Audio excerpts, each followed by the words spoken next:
Welcome to good morning Telangana. ఇక Congress party Tukkuguda వేదికగా parliament ఎన్నికల శంఖారావం పూరించబోతుంది. ఆ వేదికపై ఇక ముఖ్య అతిథిగా మల్లికార్జున ఖర్గే, అదేవిధంగా రాహుల్ గాంధీ రాబోతున్నారు. ప్రధానంగా లోక్సభ ఎన్నికల బరిలో నిలబడుతున్నటువంటి కాంగ్రెస్ ఇక మేనిఫెస్టోను కూడా సిద్ధం చేసింది. ఆ మేనిఫెస్టోను తెలుగులో కూడా ఇక తెలంగాణ వేదికగా ఇక తుక్కుగూడ సభ వేదికగా మేనిఫెస్టో ప్రకటన కూడా ఉండబోతుందని తెలుస్తోంది. ఏప్రిల్ మొదటి వారంలో ఈ యొక్క శంఖారావం పూరించినట్టు మనకు స్పష్టంగా తెలుస్తోంది. మరోవైపు ఇక మల్లారెడ్డి త్వరలో జైలు కంటూ ఇక కాంగ్రెస్ నేతలు చెప్తున్నటువంటి పరిస్థితి. కన్ఫర్మ్గా మల్లారెడ్డి మరికొద్ది రోజుల్లో ఇక జైల్లో చిప్పకూడు తింటాడు, కటకటాలోకి వెళ్ళబోతున్నాడు అంటూ కూడా కాంగ్రెస్ నేతలు వజ్రేష్ యాదవ్ చెప్తున్నారు. గత ఎన్నికల్లో డబ్బులు పంచి మల్లారెడ్డి ఇక ఓట్లు వేయించుకున్నారు. అనేక ఆస్తులు సంపాదన ఎక్కడి నుంచి వచ్చింది మల్లారెడ్డికి, ఖచ్చితంగా మల్లారెడ్డి జైలుకు ఖాయమైనటువంటి కామెంట్స్ కాంగ్రెస్ నేతలు చేస్తున్నారు. మరోవైపు ఇక ఢిల్లీ లిక్కర్ స్కామ్కి సంబంధించి కవిత బంధువుల ఇంట్లో సోదాలు జరుగుతూ ఉన్నాయి. సో అది కూడా మనకు ముఖ్యంగా అనిపిస్తుంది. మరోవైపు బీసీలకు న్యాయం చేశాం, 5 మంది బీసీ బిడ్డలకు మేము ఇక లోక్సభ ఎన్నికల వేళ టికెట్లు కేటాయించామంటూ కేసీఆర్ హితవు పలుకుతున్నటువంటి సిచ్యువేషన్. సో చూద్దాం ప్రధానంగా ఇవాళ దినపత్రికలో ఉన్నటువంటి వార్తలు ఏంటి, ఇక అనంతరం పూర్తి వివరాలకు పోదాం. మొదటగా అయితే హెడ్లైన్స్ చూద్దాం. ఈనాడులో ఉన్నటువంటి హెడ్లైన్స్ ఒకసారి చూద్దాం.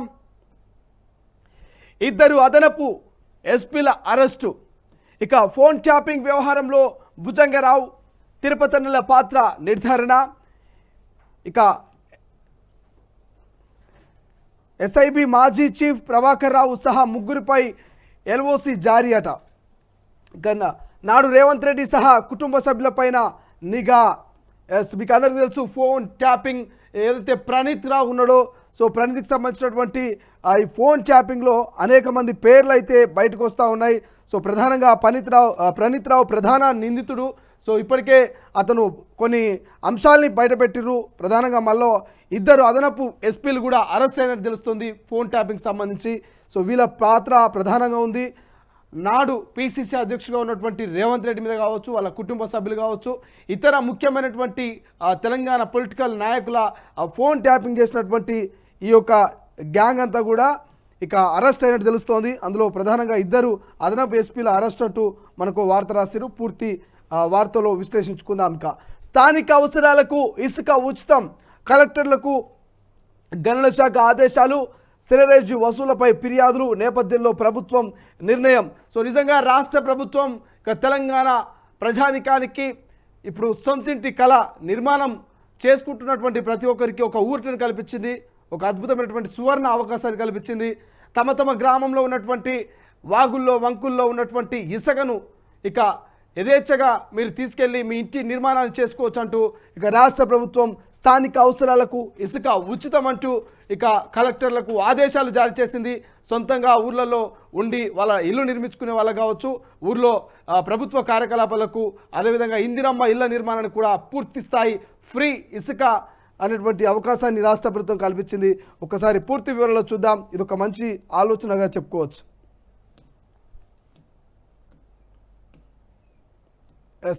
తుక్కుగూడ నుంచే కాంగ్రెస్ శంఖారావం. ఏప్రిల్ మొదటి వారంలో భారీ బహిరంగ సభ, హాజరు కానున్న మల్లికార్జున ఖర్గే, రాహుల్ గాంధీ. జాతీయ స్థాయి మేనిఫెస్టో తెలుగు ప్రతి విడుదల అక్కడే. సో ఇందాక మనము ఇంట్రడక్షన్లో చెప్పుకున్నాం. ఇక ఎన్నికల శంఖారావం పూరించబోతుంది కాంగ్రెస్ పార్టీ. మొదటిగా తుక్కుగూడ వేదికగా ఈ భారీ బహిరంగ సభకు ఇక వేదిక అయినట్టు తెలుస్తోంది. గత అసెంబ్లీ ఎన్నికల వేళ కూడా తుక్కుగూడలో ఏర్పాటు చేసినటువంటి ఏదైతే భారీ బహిరంగ సభ ఉందో, విజయ సంకల్ప సభ అనుకుంటా, ఐ థింక్ అప్పుడు ఏర్పాటు చేసినటువంటి ఆ సభ కూడా అద్భుతమైనటువంటి సక్సెస్ అయ్యింది. భారీ అశేషమైనటువంటి జన సముద్రాన్ని తలపించేలా ఆ యొక్క వేదిక కనిపించింది. సోనియా గాంధీ, అక్కడికి రాహుల్ గాంధీ ముఖ్య అతిథులుగా వచ్చినటువంటి సిచ్యువేషన్ మనం చూసాం. డికే శివకుమార్, ఇక ఇతర నాయకులంతా కూడా తుక్కుగూడ వేదికగా ఇక ఎన్నికల శంఖారావం పూర్చినటువంటి సందర్భం మనం చూసాం. సో అదే సీన్ రిపీట్ చేయబోతుంది. ఇక పార్లమెంట్ ఎన్నికల వేళ కాంగ్రెస్ పార్టీ ఎన్నికల శంఖారావం తుక్కుగూడ వేదికగా పూర్చినట్టు తెలుస్తోంది. పూర్తి విశ్లేషణలో దాని గురించి డిస్కస్ చేద్దాం. మరో వార్త, కవిత కస్టడీ మరో 3 రోజులు. ఢిల్లీ మద్యం కేసులో రౌజ్ అవెన్యూ కోర్టు ఆదేశము. 292 కోట్ల అక్రమార్జనలో ఆమెకు భాగస్వామ్యం ఉందని ఈడీ. ఇక సొమ్ము తరలింపులో మేనల్లుడు మేకా శరణ్ పాత్ర పైన వివరణ. ఇప్పటికే మేకా శరణ్ ఎవరైతున్నారో కవితకు సంబంధించినటువంటి మేనల్లుడు, ఆయన ఫోన్లు కూడా మొన్న ఆ కవిత నివాసంలో ఏదైతే ఈడీ విచారణ చేపట్టినటువంటి సందర్భం కావచ్చు, ఈడీ సోదాల సందర్భంలో ఆయన ఫోన్ కూడా తీసుకున్నటువంటి ప్రయత్నం చేసింది. సో ఫోన్లన్నీ సీజ్ చేసింది. ఆయన కవిత మేనల్లుడు కూడా ఇప్పటికే సామాన్లు జారీ చేసినప్పటికీ ఆయన దానికి రిప్లై ఇవ్వలేదు, ఆయన హాజరు కానటువంటి సిచ్యువేషను. సో దాని గురించి కూడా ఇప్పటికే ఈడీ తన మేనల్లుడైనటువంటి ఎవరైతే శరత్ సంబంధించినటువంటి పాత్ర ఉంది, ఆయనను కూడా వివరణ తీసుకుంటామని చెప్పేసి తెలుస్తోంది. మరో 3 రోజులు కవిత ఇక కస్టడీలో ఉన్నట్టు తెలుస్తోంది.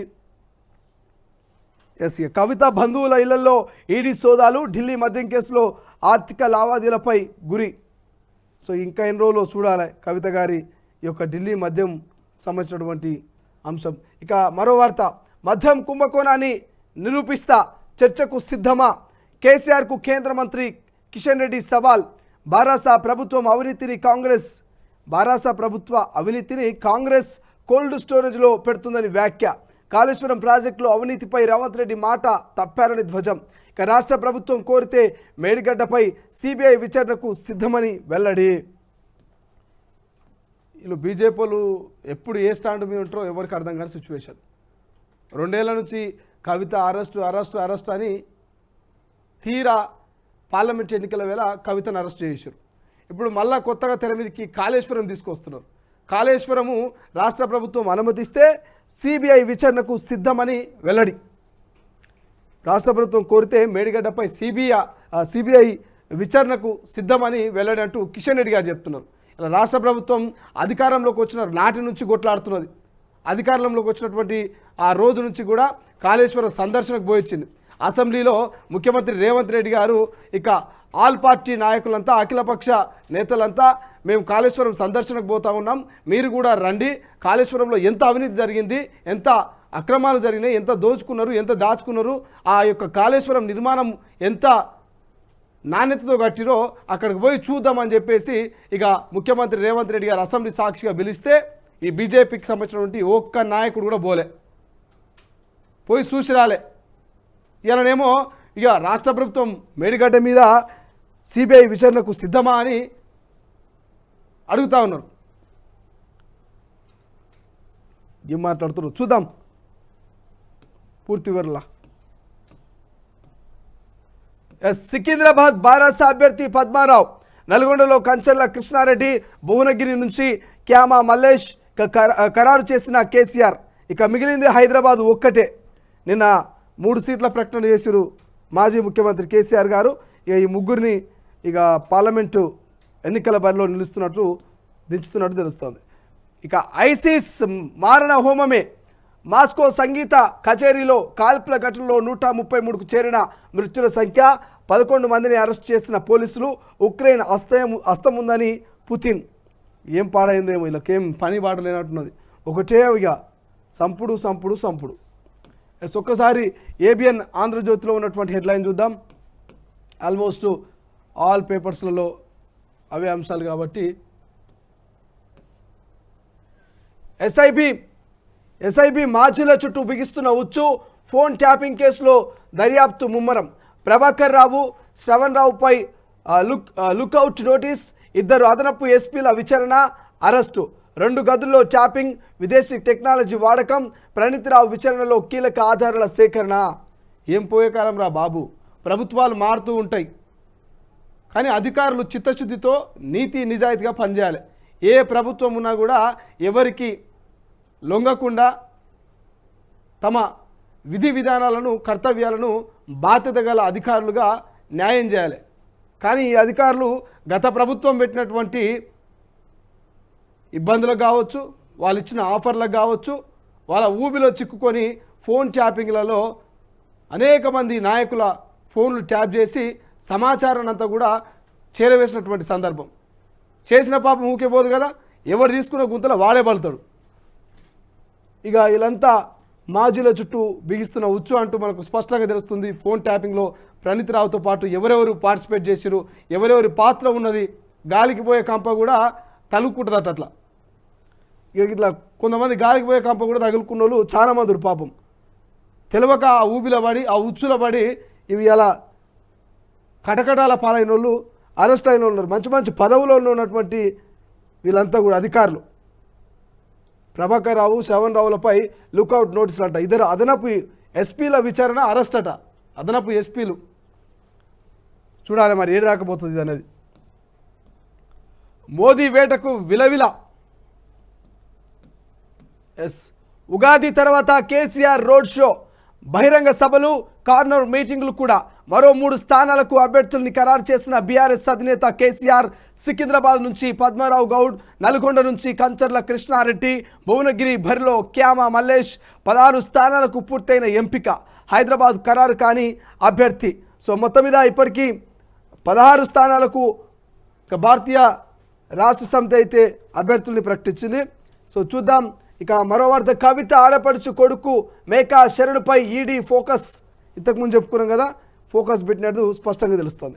ఇక సన్నాల మాటున దొడ్డు మోసం, రేషన్ బియ్యం కేజీ 10కి కొని రీసైక్లింగ్, బ్రాండెడ్ సన్న బియ్యంగా రంగురంగుల బస్తాలోకి కేజీ 40 చొప్పున విక్రయం, మిల్లులు అడ్డంగా దందా, కోతల వేల. ఇక సిండికేట్గా మిల్లర్లు, సన్నాల ధరలు డమాల్, క్వింటాల్కు 500 తగ్గింపు, మిర్యాలగూడలో దందా. ఇక గన్ని సంచులకు కాప్రా చీడ, మిల్లర్లకు కష్టాలు. ఆ సంచులోని బియ్యం తీసుకోవడానికి ఎఫ్సిఐ నో. ఏదేమైనా కూడా సన్నాల మాటున దొడ్డు మోసం అనేది స్పష్టంగా తెలుస్తోంది. మీ అందరికీ తెలుసు, రాష్ట్ర వ్యాప్తంగా కోతలు మొదలైనవి. సో అక్కడక్కడ పంటలు ఎండిపోయినప్పటికీ కూడా కొంత నీరన్నినటువంటి పొలాలు కోతకొచ్చినాయి. కోతకొచ్చిన ఆ ధాన్యాన్ని అమ్ముకుందామన్నా కూడా రైతన్నకు గత ప్రభుత్వంలో ఎట్లయితే తిప్పలున్నదో ఈ ప్రభుత్వం కూడా అదే రిపీట్ అవుతున్నది. రైసు మిల్ల దగ్గర ఇక బారులు తిడుతున్నటువంటి పరిస్థితి. రైస్ మిల్లర్లు సిండికేట్గా ఏర్పడి నిన్న మొన్నటి దాకా 2700 నుంచి 3000 వరకు బలికినటువంటి సన్న బియ్యము, సన్న వడ్లు ఏవైతున్నాయో ఇవాళ డమాలమని తగ్గించేసిరట సిండికేట్గా ఏర్పడి.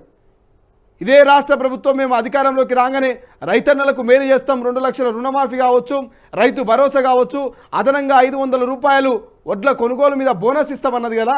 మరి ఈ బోనస్సు, ఈ వడ్ల కొనుగోలు మీద ఒక్కసారి రాష్ట్ర ప్రభుత్వం కన్ను తెరిచి చూడాలి. మరి రైస్ మిల్లులు సిండికేటెడ్గా ఏర్పడి రైతులను ఎట్లా ముక్కు తిప్పలు పెడుతున్నారో ఒక్కసారి ఈ రాష్ట్ర ప్రభుత్వం చూడాలి. మరి ఎటువంటి యాక్షన్ తీసుకున్నారో చూడాలి.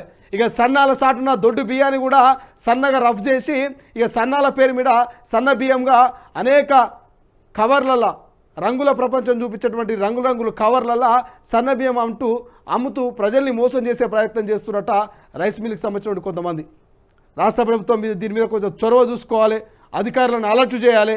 అటు రాష్ట్ర ప్రజలకు ఇటు రైతన్నలకు మోసం చేయకుండా, అవినీతి అక్రమాలకు పాల్పడకుండా ఈ ఎవరైతే రైస్ మిల్లర్లు సిండికేట్గా ఏర్పడరో వాళ్ళని మీద ఉక్కుపాదం మోపాల్సినటువంటి అవసరం ఈ రాష్ట్ర ప్రభుత్వం మీద, ముఖ్యమంత్రి రేవంత్ రెడ్డి గారి మీద ప్రధానంగా ఉన్నది. చూద్దాం, దీని పూర్తి వివరాలు కూడా చదువుదాం. మరి రాష్ట్ర ప్రభుత్వం ఎటువంటి నిర్ణయం తీసుకోబోతుందో అనేది కూడా. మరో వార్త, సచివాలయం ఖర్చు డబుల్, అంచనా 617 కోట్లు. 617 కోట్లు.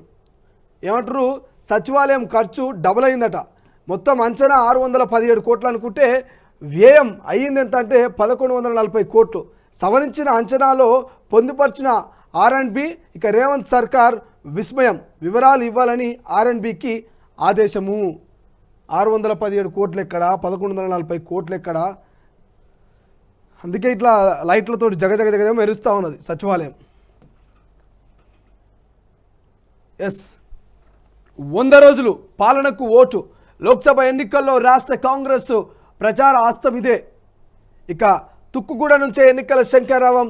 ఏప్రిల్ తొలి వారంలో భారీ బహిరంగ సభ, రాహుల్, మల్లికార్జున ఖర్గే హాజరయ్యే అవకాశం. తెలుగులో మేనిఫెస్టో విడుదల చేయనున్న నేతలు, పథకాలు, పాలన చూసి ఓటేయాలని ఓటర్లను కోరనున్న హస్తం పార్టీ. ఇక లోక్సభ, అసెంబ్లీ బూత్ స్థాయిలో కమిటీలు. ఇంతకుముందు చెప్పుకున్నాం. రైట్, ఒక్కసారి వెలుగులో ఉన్నటువంటి హెడ్లైన్ చూద్దాం. ఇక ప్రధానంగా ఒక హైలైట్ కనిపిస్తుంది. తుక్కుగూడలో కాంగ్రెస్ సభ ఏప్రిల్ ఫస్ట్ వీక్లో నిర్వహించేందుకు ఏర్పాట్లు. మరో వార్త ఇక్కడ, phone tapping case, ASP Bhujangarao arrest, additional DCP తిరుపతన్నను అదుపులోకి తీసుకున్న పోలీసులు. అప్పటి ప్రతిపక్ష నేత రేవంత్ రెడ్డి బంధువుల ఫోన్లు ట్యాప్. ఇండ్లకు 2 కిలోమీటర్ల దూరంలో ట్యాపింగ్ సెంటర్లు, ఎమ్మెల్యేల కొనుగోలు, బై ఎలక్షన్స్లో సీక్రెట్ ఆపరేషన్స్, ఇంటెలిజెన్సీ వాహనాల్లోనే డబ్బులు తరలించినట్టు గుర్తింపు. ఎంత ఎంత ఎంత దారుణానికి ఒడిగట్టిరా నిజంగా. ఇవాళ రాష్ట్ర ప్రభుత్వం ఈ వార్త చూస్తున్న వాళ్ళు ఇప్పటికైనా కళ్ళు తెరవాలి. ఇంకా గత పాలకుల్ని నమ్మేటోళ్ళు, గత మాజీ ముఖ్యమంత్రిని నమ్మేటోళ్ళు, గత కల్వకుంట్ల కుటుంబాన్ని నమ్మి ఇంకా జైజేలు కొడుతున్నోళ్ళు, మా నాయకుడు అది, మా నాయకుడు ఇది, ఆ తోపు అని బట్టలు చెప్పుకునేటోళ్ళు ఇది చూడాలి. గత అసెంబ్లీ ఎన్నికల్లో బై ఎలక్షన్స్లో ప్రతిపక్షంలో ఉన్నటువంటి కాంగ్రెస్ వాళ్ళు బీజేపీలో మాట్లాడుకున్నటువంటి సమాచారాన్ని సేకరించి అధికార పార్టీకి అందించారట ఈ మహామేధావులు. ఇక ఇంకో విషయం, ఇంటెలిజెన్స్ వాహనాల్లోనే డబ్బులు తరలించినట్టు గుర్తించారట. ఇదేనా బంగారు తెలంగాణ కోసము ఇక సావు నోట్ల తలకాయ పెట్టి సాధించిన కేసీఆర్ గారి ఘనత? ఇక్కడ చూడండి, ఇండ్లకు 2 కిలోమీటర్ల దూరంలో ట్యాపింగ్ సెంటర్లు అంట, ఎమ్మెల్యేల కొనుగోలు, బై ఎలక్షన్స్లో సీక్రెట్ ఆపరేషన్స్ అంట. మొత్తం ఇక అడిషనల్ డీసీపీ తిరుపతన్నను, అదేవిధంగా ఏఎస్పీ భుజంగరావును అరెస్ట్ చేసి అదుపులోకి తీసుకున్నారట పోలీసులు. ఇంత ఇంత దారుణానికి ఒడిగట్టి వీళ్ళు మాట్లాడదాం. ఇక పూర్తి వివరణలా ఇక ఇంకోటి ఉన్న చూడు ఇక్కడ. లిక్కర్ స్కామ్లో కవిత మేనల్లుడు, నగదు లావాదేవీలో శ్రీశరణ్ కీలక పాత్ర.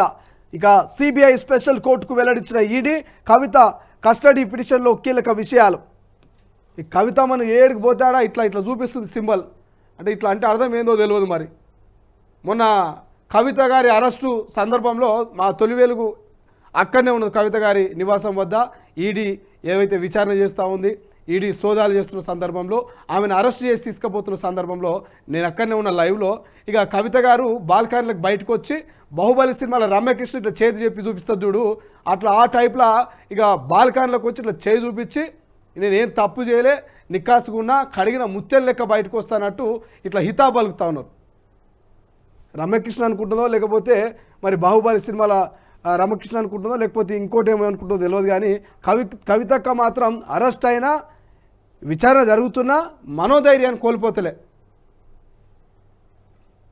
ఎంకటికి ఏమో అంటారు, సామెత ఉంటుంది, అబద్ధం ఆడిని అతికినట్టు ఉండాలంట, దొంగతనం చేసినా దొరకనట్టు ఉండాలంట. అక్కట్లా చేస్తున్నది పాపం. ఇంకేమున్నాయి, ఇక లోకల్ అవసరాలకు ఇసుక ఉచితం, వాగుల నుంచి తీసుకునేందుకు అనుమతి. ఇంతకుముందు చెప్పుకున్నాం కదా. నా అరెస్టు అక్రమం, వెంటనే ఈడీ కస్టడీ నుంచి రిలీజ్ చేయాలి. ఢిల్లీ హైకోర్టులో కేజ్రీవాల్ పిటిషన్.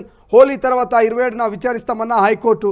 ఇంకో 10 మంది సిండికేట్ గారి ఈ 100 కోట్లు కాదు 200 కోట్లు, మళ్ళీ ఇంకో మద్యం కాకపోతే ఇంకోటి గంజాయో డ్రగ్సో ఏదో దంద పట్టుకోరి. నా అరెస్ట్ అక్రమం అట. నువ్వు సొక్కం ఉంటే నీకు అక్రమం ఎందుకు అవుతుంది?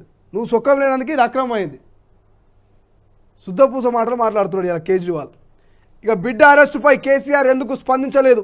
కేజ్రీవాల్ని అరెస్టు చేస్తే మాత్రం వెంటనే ఖండించారు కేంద్ర మంత్రి కిషన్ రెడ్డి. అవినీతి పనులను అరెస్టు చేస్తే బ్లాక్ డేనా? ఆధారాలు కాబట్టి అరెస్టు చేశారని కామెంటు. వాస్తవమే. ఎస్. ఇంకో వార్త, బీఆర్ఎస్లో ఉండేదెవరు పోయేదెవరు ఆరా తీస్తున్న పార్టీ ప్రెసిడెంట్ కేసీఆర్. కాంగ్రెస్తో టచ్లోకి వెళ్ళిన ఎమ్మెల్యేల పేర్లతో లిస్టు, జాబితాలో 21 మంది ఎమ్మెల్యేల పేర్లు. ఎవరెవరు ఎందుకు పోతున్నారని ఎంక్వైరీ. ఇప్పటికే గేట్లు తెరిచామని సీఎం రేవంత్ ప్రకటన.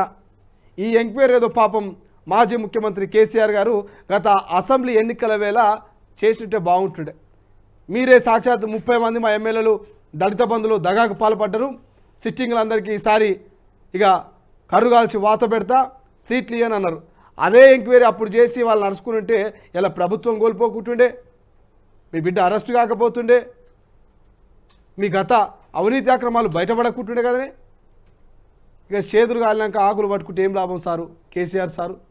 ఇప్పుడు అవినీతి అక్రమాలకు పాల్పడ్డటువంటి మీ నాయకులంతా కాంగ్రెస్ పార్టీలో చేరుతున్నారు. కేవలం ఆస్తులు కాపాడుకోనికే, వాళ్ళ పతార కాపాడుకోనికే, వాళ్ళ పదవులు కాపాడుకోనికే ఇలా పార్టీలు చేరుతూ ఉన్నారు. కానీ నిజంగా కాంగ్రెస్ పార్టీ ప్రేమతో చేరట్లేదు, మీ మీద కోపంతో చేరట్లేదు. సో కేవలం ఆస్తుల కాపాడుకోవడం కోసం మాత్రమే ఈ కాంగ్రెస్లో వరుసగా బీఆర్ఎస్ నాయకులు చేరుతూ ఉన్నారు. మొన్నటి వరకు చేరిన ఏ నాయకుడైనా సొక్కమైన నాయకుడున్నాడా? ఏ నాయకుడి మీదనైనా చిన్న మరక లేకుండా నీతి నిజాయితీ గల నాయకుడు కాంగ్రెస్ పార్టీలో చేరిండా? మొన్నటి వరకు చేరినటువంటి మాజీ ఎమ్మెల్యేలు, మాజీ మంత్రులు, ఎంపీలు, ఎమ్మెల్యేలు అంతా కూడా గతంలో అనేక ఆరోపణలు ఉన్నోళ్ళే, అవినీతి అక్రమాలకు పాల్పడినోళ్ళే తప్ప నిజంగా స్వచ్ఛమైనటువంటి కడిగిన ముత్తెలు లెక్కున్న నాయకుడు ఎవరు కూడా కాంగ్రెస్ పార్టీలో జాయిన్ కాలే. ఇది అందరికీ తెలుసు. రేపో మాపో మల్లారెడ్డో లేకపోతే ఇంకో రెడ్డో ఇక ఖచ్చితంగా అవినీతి అక్రమాలకు పాల్పడి వాళ్ళ మీద ఉక్కుపాదం మోపుతున్నా ఉన్న రాష్ట్ర ప్రభుత్వం నుంచి తప్పించుకోనికే ఇక పార్టీలో చేరే అవకాశం ఉంటుంది. బీజేపీ ఇటు కాంగ్రెస్ ఆ ఢిల్లీలో అధికారంలో ఉన్న పార్టీలోకో గల్లీలో అధికారంలో ఉన్న పార్టీలోకో చేరే అవకాశం స్పష్టంగా కనిపిస్తున్నది. భారీ దోపిడీకి తెరతీసిన మిల్లర్లు వరి కోతలు జోరందుకోగానే రేట్లు దించేసిరు. వారం కింద క్వింటల్ వడ్లు 2700 ఇప్పుడు 2150కు తగ్గించారు. నల్గొండ జిల్లాలో సిండికేట్గా మారి దోపిడీ ఇదేమని అడిగిన రైతులకు బెదిరింపులు. ఇట్లున్న చూడు, రైతుల బతుకులు బంగారు తెలంగాణని గత ముఖ్యమంత్రి కేసీఆర్ గారు ఆగం చేసిపోతే ఇప్పుడు నూతనంగా ఏర్పడినటువంటి కాంగ్రెస్ ప్రభుత్వంలో ఇక గిట్టున్నది కథ. రైతులది మిల్లర్లు సిండికేట్ అయ్యి ధరలు దించుతున్నారట. ఏమి సారు ఇట్లా చేస్తున్నారని అడిగితే బెదిరింపులట. మరి కొంచెం నజరేయాల రాష్ట్ర ప్రభుత్వం. రేవంత్ రెడ్డి గారు రైతులకు పెద్దపీట వేసినటువంటి ఈ రాష్ట్ర ప్రభుత్వం రైతులకు అన్యాయం జరుగుతూ ఉంది కాబట్టి ఒక్కసారి ఈ సిండికేట్ అయినటువంటి మిల్లర్ల మీద ఒక కన్నేసి ఉంచాలని చెప్తా ఉన్నాం.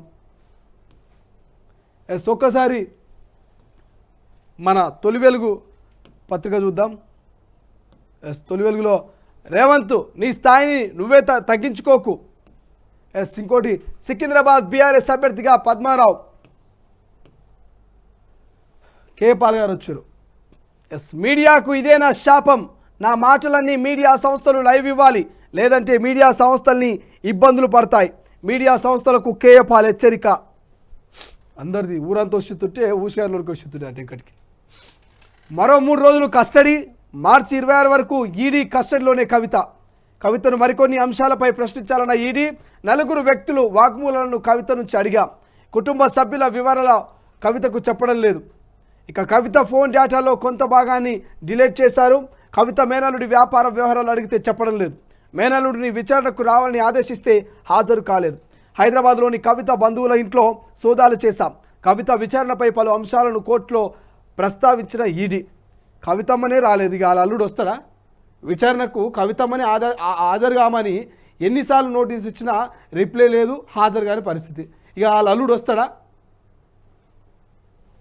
ఆయనను కూడా పట్టుకొచ్చి లోపలేస్తే అని చెప్తాడు. కవిత బంధువుల ఇళ్లలో ఈడీ సోదాలు. ఆడపడుచు అఖిల నివాసంలో 11 గంటల పాటు సోదాలు. కవిత అల్లుడు మేకా శరణు ఇంటిలోనూ పరిశీలన. సోదాలో కీలక పత్రాలు స్వాధీనం చేసుకున్న అధికారులు. లావాదేవీలన్నీ శరణ్ ద్వారానే జరిగినట్లు అనుమానము. కవిత నుంచి రాబట్టిన సమాచారంతో తనిఖీలట. ఇంకేమున్నాయి? ఇక ఫోన్ ట్యాపింగ్ కేసులో మరో 2 అరెస్టు. ప్రణీత్ రావు ఫోన్ ట్యాపింగ్ కేసులో మరో కీలక పరిణామం. అడిషనల్ ఎస్పీలు తిరుపతన్న, భుజంగరావు అరెస్టు. కస్టడీలో సంచలన విషయాలు వెల్లడించిన ప్రణీత్ రావు. మరో కొన్ని రోజుల్లో కస్టడీ కోరనున్న పోలీసులు. ఇక మాజీ టాస్క్ ఫోర్స్ డీసీపీ రాధాకిషన్ నివాసంలోనూ సోదాలు. ఇక ఓ న్యూస్ ఛానల్ యజమాని ఇంట్లో సోదాలు. ల్యాప్టాప్స్, ఫోన్, ట్యాబ్లు స్వాధీనం చేసుకురట. మొత్తం మీద తీగ లాగితే ఇక మొత్తం ఒక్కొక్కరంతా బయటపడుతున్నటువంటి పరిస్థితి మనం చూస్తూ ఉన్నాం. ఒక్కసారి నమస్తే తెలంగాణ చూద్దాం. నమస్తే చెప్పేద్దాం మనం ఈ యొక్క హెడ్లైన్స్కి.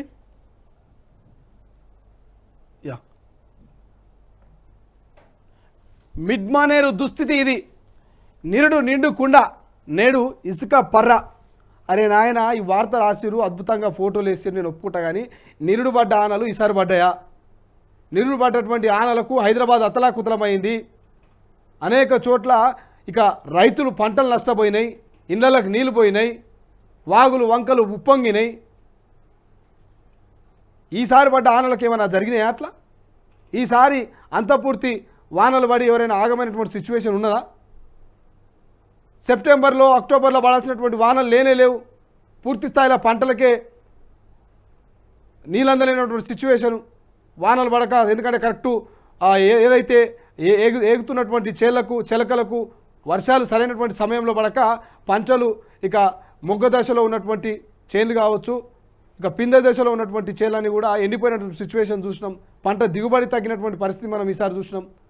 ఇక అది కూడా తెలియక ఇక నిరుడు గిట్టుండే ఈసారి ఇట్లుండే ఎవరి చెవులో పూలు పెడతారా నాయన, నాకు అర్థం కాదు. భూగర్భ జలాలు అంతరించిపోతూ ఉంటే, భూగర్భ జలాల్లో నీళ్లు లేకపోతే, వర్షాలు పడక ఇలా చెరువులు ఎండిపోతూ ఉంటే, ఇట్లా మిడ్మానేరు ఎండిపోతూ ఉంటే ఇక నిరుడు గిట్టుండే ఈసారి ఇట్టుండే.